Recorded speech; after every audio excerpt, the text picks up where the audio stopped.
अगर आपको ACL injury है और आपका एमआरआई हुआ है तो आपका डॉक्टर आपको ट्रीटमेंट की सलाह देगा। इसका ट्रीटमेंट डिपेंड ये करता है कि इंजरी कंप्लीट है या इनकम्प्लीट। अगर इनकम्प्लीट इंजरी या पार्शियल इंजरी है तो नॉर्मली इसमें सर्जरी के बिना काम चल जाता है। लो एक्टिविटी डिमांड करने वाले पेशेंट्स में कुछ टाइम तक रेस्ट करना होता है, एक्सरसाइजेस करनी होती हैं और उसके बाद ऑलमोस्ट नॉर्मल जैसा हो जाता है। किसी किसी सिचुएशन में अगर इनकम्प्लीट इंजरी है तो हम उसमें कुछ इंजेक्शंस भी देते हैं जिससे कि टिश्यू जल्दी रीजनरेट होते हैं। अगर इंजरी पार्शियल नहीं होते हुए कंप्लीट है तो उस सिचुएशन में दो ऑप्शंस रहते हैं। अगर एक एवल्जन टाइप की इंजरी है, ख़ास तौर से थाई बोन के अटैचमेंट से, तब इसमें हम एसीएल रिपेयर भी कर सकते हैं। लेकिन अगर टाइम ज़्यादा हो गया होता है या एसीएल लिगामेंट टूटा होता है तब इसमें हमको एसीएल रिकंस्ट्रक्शन नाम की सर्जरी करनी होती है।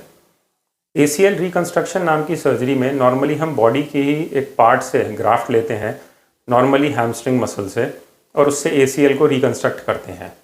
रिकंस्ट्रक्ट भी दो तरह का होता है, एक जिसमें हम बायोस्क्रू लगाते हैं और दूसरा जिसमें कि हम इंटरनल ब्रेसिंग करते हैं फाइबर टेप से। ये दोनों ही टाइम टेस्टेड और अच्छी टेक्निक्स हैं। बायोस्क्रू वाली टेक्निक के भी रिजल्ट अच्छे हैं लेकिन उससे रिहैबिलिटेशन या फिर रिकवरी थोड़ी डिलेड है as compared to internal bracing वाली टेक्निक से। दोनों ही टेक्निक आर्थ्रोस्कोपिक तरीके से की जाती हैं जिसमें कि शरीर के नीचे के भाग को हम सुन्न करते हैं। 2 या 3 दिन के लिए पेशेंट को हॉस्पिटल में रहना होता है। छोटे छोटे कुछ चीरे आते हैं जिसके थ्रू सर्जरी करी जाती है। नॉर्मली पेशेंट सर्जरी के बाद से ही थोड़े से असिस्टेंस के साथ चलना शुरू कर देता है। सर्जरी के बाद हम पेशेंट को फिजियोथेरेपी एक्सरसाइजेज शुरू करा देते हैं और 2 से 3 हफ्ते में ही पेशेंट काफ़ी कंफर्टेबल हो जाता है। लेकिन चलना फिरना दौड़ना हम 3 महीने के लिए अवॉइड करते हैं।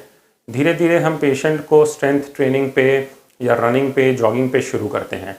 नॉर्मली एसीएल की पूरी स्ट्रेंथ आने में करीब 6 महीने लग जाते हैं। सिर्फ रिजल्ट्स में फ़र्क ये है कि जहाँ पे हम इंटरनल ब्रेसिंग करते हैं फाइबर टेप से, वहाँ पे लिगामेंट स्ट्रेंथ जल्दी गेन कर लेता है और जो मोबिलाइजेशन एक्टिविटीज़ हैं जैसे रनिंग या जॉगिंग, वो बायोस्क्रू वाली टेक्निक के कंपैरिजन में हम थोड़ा जल्दी शुरू कर पाते हैं। अगर आपको एसीएल टियर है, आपके एमआरआई की रिपोर्ट में आया है या आपके डॉक्टर ने आपको डायग्नोस किया है तो नीचे दिखाए हुए नंबर पे मेरे को अपनी एमआरआई रिपोर्ट भेजें और मैं आपकी जो भी बेस्ट हेल्प हो पाएगी करने की कोशिश करूँगा। Thank you.